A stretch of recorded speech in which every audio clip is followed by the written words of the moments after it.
ఇక్కడ ఆస్టిన్ నగరంలో, టెక్సాస్ స్టేట్లో, అమెరికాలో మన పిల్లల దగ్గర చూడడానికి పేరెంట్స్ ఇక్కడికి వస్తూ ఉంటారు అమెరికాకి. కారణాలు చాలా ఉంటాయి. ఒకటి, పిల్లల్ని వాళ్ళు మన్మరాలను చూడడానికి కానీ, లేకపోతే పిల్లలు ఎలా ఉంటారని చూడడానికి కానీ, లేదా ఇక్కడ మన వాళ్ళు బాగా మంచి డ్యూటీలు చేస్తున్నారు, ఇండ్లు కూడా కొంటున్నారు, గృహప్రవేశాలని, లేదా పిల్లల్ని ఇంకా వివిధ టూరిజం చూసి వద్దాం ఒకసారి అని చెప్పి రావడం కానీ, ఈ రకంగా వివిధ కారణాల చేత అమ్మాయి తల్లిదండ్రులు, అబ్బాయి తల్లిదండ్రులు ఈ రకంగా విజిటింగ్ వస్తూ ఉన్నారు. వాళ్ళు ఇక్కడ ఏంటంటే మార్నింగ్ వాకింగ్ చేసి, ఈవినింగ్ టైంలో కొద్దిసేపు వాకింగ్ చేసి మళ్ళీ ఇక్కడ అందరూ ఒకే దగ్గర కూర్చొని వివిధ మన ఇండియాలో జరుగుతున్న పరిణామాలపైన, ముఖ్యంగా తెలంగాణ, ఆంధ్రాలో జరుగుతున్న పరిణామాలపైన, అతి ముఖ్యంగా హైదరాబాద్ నగరంలో జరుగుతున్న పరిణామాలపైన, ఉదాహరణకి ఇప్పుడు హైడ్రా ఏదైతే చెరువులో ప్రొటెక్షన్ కోసం కూలగొడతా ఉన్నారో దానిపైన, గవర్నమెంట్ చేస్తున్నటువంటి చర్యలు మంచివా చెడా, చెరువులు ఏ రకంగా అన్యాక్రాంతమైనవి, అవి ఎందుకు ఆ రకంగా జరిగింది, ఏ రకంగా ఉండాలి, మన వ్యవస్థ రాజ్యాంగంలో అన్ని చట్టాలు కరెక్ట్గా ఉన్నా మరి అమలుపరిచే వాళ్ళు సరిగా లేక ఈ చెరువులన్నీ అన్యాక్రాంతమవుతున్నాయి అనే భావనలో వీళ్ళు డిస్కషన్ చేస్తూ ఉన్నారు. అది చూసి నాకు ఇది వీడియో రికార్డ్ చేసి మన తెలంగాణ ప్రజలకి, ఎన్ఆర్ఐల తల్లిదండ్రుల యొక్క మనోభావాలని మన ప్రాంతం వారి దృష్టికి తీసుకొచ్చే ఉద్దేశంతో ఈ వీడియో చేస్తూ ఉన్నాను. ఇది ఏ పార్టీకి కానీ, ఏ మతానికి కానీ, ఏ కులానికి కానీ ప్రస్తావన లేకుండా ఓన్లీ చెరువు మన ప్రాణాలకు, మానవాళికి గుండెకాయ. చెరువు ఏ రకంగా గతంలో ఉపయోగపడింది, రేపు ఫ్యూచర్లో చెరువులు ఉంటే ఎలాంటి లాభాలు జరుగుతాయి అనే డిస్కషన్ వీళ్ళు చేస్తూ ఉన్నారు. సడన్గా నేను ఈ టాపిక్ తీసి ఈ వీడియో సెల్లు తీయగానే అందరూ కొద్దిసేపు మౌనవ్రతంలోకి జారుకున్నారు. ఆ తర్వాత మళ్ళీ కొద్దిసేపు మాట్లాడుకొని మనం మంచి సబ్జెక్టు ప్రజలకు పోవాలని దాంట్లో మళ్ళీ ఒకరిద్దరు అనగానే మళ్ళీ అందరూ యాక్టివ్గా మేము డిస్కస్ చేస్తాం సార్, మీరు మంచిగా వీడియో తీయండి, మీరు బాజప్తా ఒక మంచి వీడియో తయారు చేసి మన ప్రజలకు, అక్కడ గవర్నమెంట్కి దృష్టికి తీసుకురండి, మనకు మనుషులకు ఉపయోగపడేటటువంటి దాని మీద టాపిక్ మనం డిస్కస్ చేద్దామని చెప్పారు. లెటర్స్ నన్నే ఒక ప్రశ్నల రూపంలో అడిగితే మేము మాట్లాడతాం, లేకపోతే అందరం మాట్లాడితే ఒకేసారి వినిపించదని వాళ్ళు కోరుకున్నారు. నేను ధైర్యం చేసి, నేను జర్నలిస్ట్ కాకపోయినా మరి వారిని ప్రశ్నలు మరి నేను అడిగి వారి మనోభావాలని మీ దృష్టికి తీసుకొచ్చే ప్రయత్నం చేస్తాను. ఈరోజు మన హైదరాబాద్లో జరుగుతున్నటువంటి చెరువులలో ప్రభుత్వం ఒక అడుగు ముందుకు పడింది. గతంలో తెలంగాణ రాష్ట్రం ఏర్పాటు కూడా నిజంగా కూడా చెరువులు అనేది ముఖ్య భూమిక ఉద్యమంలో. చెరువులు అప్పుడు 45,000, 50,000 చెరువులు నిజాం ప్రభు కాలంలో, కాకతీయ రాజుల కాలంలో నిర్మాణం చేయబడ్డది. ఎందుకు చెరువులు తెలంగాణ కంటే నదులన్నీ కూడా లోతట్టు ప్రాంతాల నుండి పోతాయి కాబట్టి, తెలంగాణ మీద ఉంటుంది కాబట్టి దానికి మేజర్ వాటర్ రిసోర్స్ చెరువులతోని గ్రౌండ్ వాటర్ని పెంచుకొని వ్యవసాయం కానీ, మిగతా కల్చర్ కానీ చేయడానికి, అగ్రికల్చరు, మనుషుల యొక్క కల్చర్ ఎందుకు అంటున్నా అంటే, బతుకమ్మలు వేయడానికి పోయినప్పుడు కానీ, చెరువుల దగ్గర కొన్ని ఉంటాయి, మనం వినాయకుడి నిమజ్జనం అప్పుడు కానీ, మనిషి చనిపోతే దినాలకు కానీ, శవరాలు చేయించుకోవడం కానీ. సో చెరువు అనేది ఆ రకంగా చాలామందికి, నాయి బ్రాహ్మణులకు కానీ, చాకల వారికి బట్టలు ఉతకడానికి కానీ, ఆడవాళ్ళకి బతుకమ్మలు వేసుకోవడానికి కానీ, ఎవరైనా అనుకోకుండా చనిపోతే మనుషులకు కానీ, లేదా మేకలు ఇటువంటి యాదవ సోదరులకు నీళ్లు తాపియడానికి, జీవాలకి ఆవులు, బర్రెలకు కూడా కాయడానికి వెళ్ళినప్పుడు ఆ కాపరి అక్కడ నీళ్లు తాపించుకోవడానికి కానీ, లేదా చెరువులో వండు లాంటి మట్టిని తీసుకుపోయి కుండలు తయారు చేయడానికి కుమ్మర్లకు కానీ. సో ఈ రకంగా వ్యవసాయం, ఊళ్ళల్లో ఉన్నటువంటి అనేక కులాల వారికి వ్యవసాయం ఉంటుంది. 1 ఎకర్ 2 ఎకర్ సన్నకారు రైతులకు కూడా చాలా ఉపయోగపడేది. అంటే ఒక గ్రామానికి ఒక చెరువు గుండెకాయ. అక్కడ నుండి రక్త ప్రసరణ జరిగితే మనిషికి ఎట్లయితే జరుగుతుందో ఆ రకంగా చెరువు వాటర్ అనేది వెళ్తూ ఉంటుంది. మరి దీని మీద ఈరోజు ప్రభుత్వం ఏదైతేనేమో, ఏ పార్టీ ప్రభుత్వం అయితేనేమో మనకు అనవసరం. ప్రభుత్వం అంటే మనది, ఒకసారి గెలిచిన తర్వాత ప్రజల యొక్క ప్రభుత్వం. మరి ఆ ప్రభుత్వం చేస్తున్నటువంటి విధానంలో ఇంకా ఏ రకంగా చేస్తే బాగుంటుందో మనం ఒక చర్చకు తీద్దాం. సో దీని మీద మీ స్పందన ఏమంటారు సుభాష్ రెడ్డి గారు చెప్తే అక్కడ నుండి మొదలు పెడదాం. సార్, ఇది ఒక మంచి కార్యక్రమం. ఏ పార్టీలకు అతీతంగా, సిద్ధాంతాలకు అతీతంగా ఈ కార్యక్రమాన్ని ఎవరైనా అభినందించాల్సింది, చెరువులను కాపాడాల్సింది. ఎందుకంటే ఇప్పటికే చాలా నష్టపోయింది, ముఖ్యంగా హైదరాబాద్ లాంటి నగరాలు. ఇప్పుడు మనం వరదలు, ఇళ్ళకు నీళ్లు రావడము ఇవన్నీ మనం రోజు చూస్తున్నాం. ఎంత నష్టపోతుందో మన హైదరాబాద్లో ఇది నగరం అంతా మునిగిపోయింది. కాబట్టి ఇది ఎవరు చేసినా ఖచ్చితంగా చెరువులు కాపాడాల్సిందే. ఎంత పెద్ద వాళ్ళు ఉన్నా వాటిని కూలగొట్టాల్సిందే, చెరువులు కాపాడాలి. కానీ ముఖ్యంగా పేద ప్రజలు వాళ్ళు ఆక్యుపై చేసుకున్నారంటే మీరు అవకాశం ఇస్తే ఆక్యుపై చేసుకోండి. అది ఓట్ల కోసం ప్రభుత్వాలు అన్నీగా ప్రభుత్వాలే ప్రభుత్వాలైనా ఓట్ల కోసం మీరు ఊకున్నారా, దేనికోసం ఊకున్నారు? వాళ్ళు కొన్ని సంవత్సరాల నుంచి అక్కడ కాపురాలు ఉంటున్నారు. ఓట్లు నోట్లే కదా, అదే నాలాల మీద ఓట్ల కోసం సింగిల్ బెడ్రూమ్లు గుడిసెలు వేసుకొని వాళ్ళు ఉంటున్నారు. ఎట్లుంటున్నారు వాళ్ళు కళ్ళు మూసుకొని?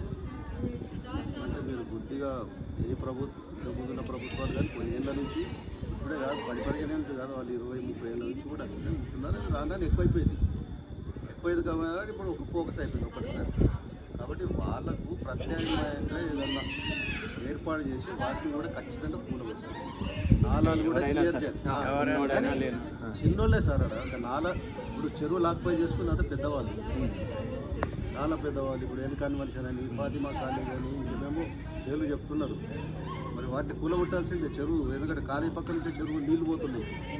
అలా పర్మిషన్ ఇచ్చారు వాళ్ళకి, పోయేదాన్ని బ్లాక్ చేసేస్తున్నారు కదా. ఎవరైతే పర్మిషన్ ఇచ్చారో ఆ ఎంఆర్ఓలకు, ఆ అధికారులకు పొద్దుగా లేవగానే పూజలు చేయాలి, దండం పెట్టాలి.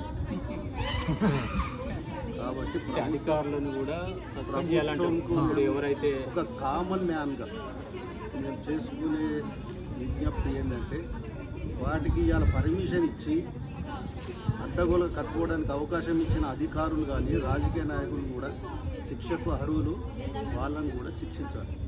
రాజకీయ నాయకులు అంటే ఎలాగో తప్పించుకుంటారు, కానీ సర్వీసు రిటైర్ అయ్యే వరకు అధికారంలో ఉన్న అధికారులు అయితే చిక్కుతారు. వాళ్ళకి శిక్షించకుంటే వేరే వాళ్ళకి ఎట్లా భయం ఉంటుంది? రేపు ఎంఆర్ఓ పోతాడు, ఇంకోటి వస్తాడు, ఆడు వేస్తాడు, ఇంకోటి పర్మిషన్ ఇస్తాడు. మీరే ఎన్నుకుంటారు కదా మున్సిపల్ శాఖ మంత్రి,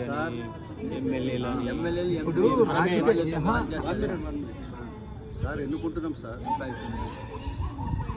5 సంవత్సరాలకు ఒకసారి ప్రభుత్వాన్ని మారుస్తున్నాం. ప్రజల దగ్గర ఒక ఓటకు ఒకటే. ప్రతి వాడు రోడ్డు మీదకి వచ్చి అల్లరి చేయాలని చేయలేడు. ఆయనకున్నది ఓటకు. 5 సంవత్సరాలకు ఒకసారి ప్రభుత్వాలు ఎట్లా ఓడిపోతున్నాయి సార్, ఎట్లా పడిపోతున్నాయి? ప్రజలను బాధ్యులు చేయొద్దంటారు. ఇక్కడ ప్రజలకు బాధ్యత ఏంది? వాళ్ళకు ఓటాకి ఇచ్చారు, 5 సంవత్సరాలకు ఒకసారి వాడుకుంటారు. ఇప్పుడు ప్రతి ఒక్కరు రోడ్ల మీద ఉద్యమాలు చేయాలి, ఇది ఎట్టిచ్చారు ప్రతిదానికి ఎవడు ఉద్యమం చేయడు. అది సాధ్యం కూడా కాదు. అది ఎక్కడనో జరుగుతుంటుంది, ఏదో తెలుస్తుంది. మీడియానో ఎవడో అది ఫోకస్లో తీసుకొచ్చి కొంచెం తెలుస్తుంది. అవిటి కొన్ని సంఘాలు ఉన్నాయి, అవి ఫైట్ చేస్తున్నాయి. అయినా వాళ్ళు అరేనా రోజన్న అవుతుంది వాళ్ళు చేసే ఫైటింగ్ కూడా. కోర్టులకు పోతే కోర్టుల ఆర్డర్లు ఇస్తేనే ఆగుతున్నాయి, అధికారులు మాత్రం ఆపుతలేరు. సార్ ఏదో అంటున్నాడు, రాజుల కాలం అశోకుడిది చాలా బాగుంటుంది. అశోకుడి నుండి ప్రారంభమైంది మంది భారతదేశం వ్యవసాయక దేశం. వ్యవసాయక దేశానికి కావాల్సిన వనరులు ఏర్పాటు చేశారు. ముందు కాలంలో ఉన్న రాజులు పరిపాలించిన వాళ్ళు కావాల్సిన నదులు, చెరువులు, వాగులు, పంట కాలువలు అటువంటివన్నీ కూడా ఏర్పాటు చేశారు. ఊర్లకు కావాల్సినవి బావులు, ఈ ప్రొటెక్టెడ్ వాటర్ సప్లై ఇటువంటి సిస్టమ్ లేని రోజుల్లో కూడా గ్రామానికి కావాల్సిన నీటి వనరుల కోసం గుంటలు ఏర్పాటు చేశారు. ఒక చెరువు తవ్వి గుంటలు, చెరువులు అనేటివి ఏర్పాటు చేయడం వల్ల వాటి నుండే తాగునీరు మిగతా దేనికి కావాల్సినా కానీ వాటి నుండే వాడుకునేవారు. ఇవి అభివృద్ధి చెందే కొద్దీ మనకి ఈ ప్రొటెక్టెడ్ వాటర్ సప్లై ఇవన్నీ ఉన్నప్పటికీ ఈ కావలసిన భూగర్భ జలాలు లేవు కదా. భూగర్భ జలాలు లేకుండా ఎందుకు పోతున్నాయంటే ఈ చెరువులు అన్నీ ఆక్రమించేస్తున్నారు, ఇతర అన్యాక్రాంతం జరుగుతూ ఉంది. కాబట్టి వాటి భూగర్భ జలాలు లేనప్పుడు నీరు ఎలా ఉంటాయి? కాబట్టి వ్యవసాయం చేసుకోలేకున్నారు, పశువులు ఉండడం లేదు, పక్షులు ఉండడం లేదు, అన్నీ అంతరించిపోతున్నాయి. ఇప్పుడు మన భారతదేశంలో కొన్ని రకాల పక్షులు మనం చిన్నతనంలో చూస్తున్నటువంటి పక్షులు అంతరించిపోయాయి. ఎందుకంటే వాటికి కావాల్సిన జలవనరులు లేవు, మేత లేదు, అడవులు లేవు, ఏమి లేకుండా పోతున్నాయి. కాబట్టి జంతువులు, పక్షులు అన్నీ కూడా అంతరించిపోతున్నాయి. వీటన్నిటికి కూడా కారణం ఏంటంటే మన ప్రభుత్వాలు సరిగా లేకుండా పోవడం, వాళ్ళ పాలసీ సరిగా లేకుండా పోవడం, ప్రజలు ఆ చట్టాలకు అదుపులో లేకుండా పోవడం, ఇవన్నీ జరగడం వల్లనే ఇవన్నీ కూడా మనకి లోపం ఉంటున్నాయని నా భావన. మీరేదో అంటున్నారు, మూసీ నదిని కూడా వేల్స్ నది లాగా శాన్ ఆంటోనియోలో ఉన్న దాని పేరేంటి నది? River drive. దానిలాగా ఉంటే బాగుంటుంది అని అంటున్నారు. సాధారణంగా మనది వ్యవసాయ దేశం ఉంది. మనకు సామెత కూడా ఉంది, నీరు పళ్ళ మెరుగు నిజము దేని మెరుగు. అప్పుడు వాళ్ళు వేసినటువంటి ప్లానింగ్, రాజుల కాలంలో వేసిన ప్లానింగ్లన్నీ కూడా ఖచ్చితమైనగా వేసి వాళ్ళేమో ఎక్కడ చెరువులు ఉండాలి, ఎక్కడ మనుషులు ఉండాలి అనేటువంటి వాళ్ళు నిర్ణయించి ఆ విధంగా చేశారు. అయితే కాలక్రమంలో జనాభా అధికంగా పెరగడం అనేటువంటి ఒక కారణం కాదని మేము అనడం లేదు. భారతదేశం జనాభా ఇవాళ 153 కోట్లు. అంచేత ఏంటంటే ప్రతివాడు కూడా ఉండడానికి ఇల్లు కావాలి అనేటువంటి ఒక సిద్ధాంతం కూడా ఏర్పాటు చేశారు. దానివల్ల కొంతమంది ఏంటంటే ఇది నిరుపయోగమేమో అని అనుకుని కొంతమంది ఆక్యుపై చేశారు చెరువులు గట్రా. ఆ చెరువులు ఆక్యుపై చేయడానికి ఓ విధంగా కూడా నాయకులు కానీ లేకపోతే ఉద్యోగులు కానీ సహకరించారు. దానివల్ల ఏంటంటే ఇవన్నీ కూడా ఈ చెరువులు కానీ లేకపోతే గడ్డలు, ముఖ్యంగా నదులు లేని చోట గడ్డలు ఉన్నాయి. ఆ గడ్డలు ఏంటంటే ఒక్కొక్కసారి విపరీతంగా వర్షం పడితే గడ్డలో విపరీతంగా వాటర్ వచ్చేస్తూ ఉంటుంది. దానికి సరి అయినటువంటి ఆ గడ్డలో నీరు చెరువులోకి, చెరువులో నీరేమో మళ్ళీ నదుల్లోకి అనుసంధానం చేసుకుంటూ వెళ్ళేవారు. ఇవాళ ఆ వ్యవస్థ అంతా కూడా కూలిపోయింది. ఎక్కడ పడితే అక్కడ ఆక్యుపై చేసుకోవడం గట్రా జరిగింది. చట్టబద్ధంగా కొంతమంది ఆక్యుపై చేసుకుంటున్నారు, కొంతమంది ఏమో ఉద్యమాలు గట్రా చేసి ఆక్యుపై చేసుకుంటున్నారు. మీ అభిప్రాయం ఏంది ప్రభుత్వం చేస్తున్న దేనినైనా ప్రభుత్వం అనేటువంటిది ఒక పద్ధతి ప్రకారం చేస్తే బాగుంటుంది. ఇవాళ వర్షాలు పడితే హైదరాబాద్లో మునిగిపోయిందని మనం అందరం అనుకుంటాం. దానికి కారణం కూడా పంచాయతీ ఏంటంటే ఇప్పటికైనా సరే ప్రజల్లోని కూడా ఒక రకమైనటువంటి భావన ఏర్పడి ప్రభుత్వాలు కూడా సద్బుద్ధితో ఇది ఒక ప్రజా ప్రయోజనమైనటువంటి కార్యక్రమం కాబట్టి దీనిని కంటిన్యూ చేస్తూ ఇప్పుడే సోదరులు చెప్పినట్టుగా కొంతమంది పాపం ఆ ఇంటి మీదే ఆధారపడి ఉన్నటువంటి చాలా కుటుంబాలు ఉంటాయి. అలాంటి వాళ్ళు ఇప్పుడు ఈ హైడ్రా అనేటువంటిది వచ్చి కూల్చివేట్లు జరిగినప్పుడు వాళ్ళకేమో నిరాశ్రయులు అయిపోతారు. అలాంటి వాళ్ళని కూడా కొంచెం పెద్ద మనసు చేసుకుని వాళ్ళకి సరైనటువంటి సహకారాలు అందించి ఈ కార్యక్రమాన్ని కొనసాగిస్తే భాగ్యనగరం హైదరాబాద్ భాగ్యనగరంగా వెలిసిల్లుతుంది. మీరేదో అంటున్నారు కాబట్టి అంటే ఇప్పుడు ప్రభుత్వం తీసుకుంటున్న చర్యలు అదే రకంగా కంటిన్యూ అయ్యి ఇంకా దాంట్లో కూలగొట్టిని అన్ని ఎత్తిపోయాలి, అది తర్వాత ఎస్టోర్ చేసేసి చెరువుల్లో నీళ్ళు నింపేసి దాన్ని ప్రజలకు అందుబాటులోకి తీసుకొచ్చేసి సుందరీకరణ చేస్తే ప్రజలు వాకింగ్ ట్రాక్లు కానీ రకరకాలుగా పొద్దున్నే వెళ్ళి అలా తిరగటం, మనకి ఆరోగ్యము బాగుంటుంది, ప్రజలకి చెట్లు అవి నాటి హుస్సేన్ సాగర్ కూడా ఇప్పుడు లండన్లో లాగా చేసేస్తే మూసీ నదిని చాలా సుందరీకరణ చేస్తే పడవలు ఇవన్నీ టూరిజం డెవలప్ అవుతుంది, ఆదాయం వస్తుంది, ఒక 10 మంది 100 మంది బతుకుతారు. దాన్ని బట్టి ఎంప్లాయీ పెరుగుతారు, బిజినెస్లు పెరుగుతాయి, అన్ని వాటర్ వల్ల మనకి సేఫ్టీ, భూగర్భ జలాలు వస్తాయి. మీ అభిప్రాయం? సార్, ఈ కార్యక్రమం చాలా మంచి కార్యక్రమము.